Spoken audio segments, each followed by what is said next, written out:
La 78e session de l'Assemblée générale des Nations unies s'est ouverte dans le contexte d'un monde confronté à une multitude de crises géopolitiques, économiques, écologiques et humanitaires.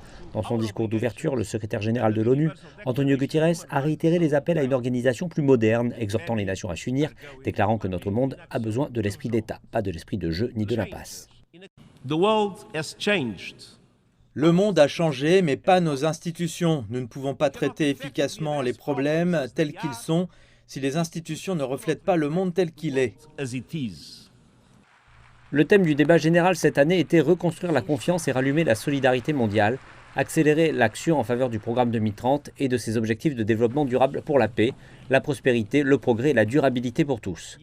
Le conflit en Ukraine était un point majeur de la réunion. Le président américain Joe Biden a fait savoir que le monde devait soutenir l'Ukraine en déclarant, je cite, « Si nous laissons l'Ukraine être dépecée, alors l'indépendance d'aucune nation ne sera garantie ». Le président ukrainien Volodymyr Zelensky est apparu en personne et a accusé la Russie de militariser tous les domaines, de la nourriture à l'énergie.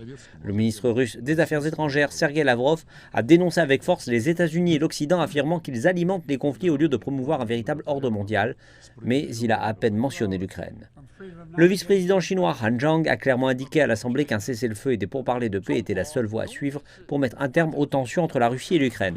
Sur la politique étrangère, le vice-président a déclaré que la Chine s'engageait à s'ouvrir davantage au monde, tout en insistant sur l'engagement de la Chine à sauvegarder sa souveraineté nationale. En ce qui concerne Taïwan, il a déclaré que l'île constituait une partie inaliénable du territoire chinois depuis les temps anciens. M. Han a également appelé à une gouvernance mondiale plus juste et équitable.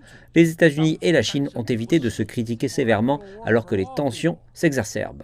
M. Biden a déclaré que les États-Unis cherchaient à gérer de manière responsable la concurrence entre les deux pays et à éviter le conflit.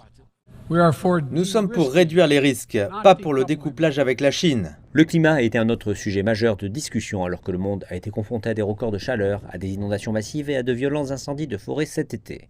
Le président colombien Gustavo Petro a mis en garde contre la crise climatique en affirmant qu'elle avait exacerbé le nombre de réfugiés climatiques. Il avertit que leur nombre pourrait atteindre 3 milliards au cours des 50 prochaines années. Alors que la session de cette année s'achève, il reste à voir combien d'objectifs et d'engagements les nations membres respecteront.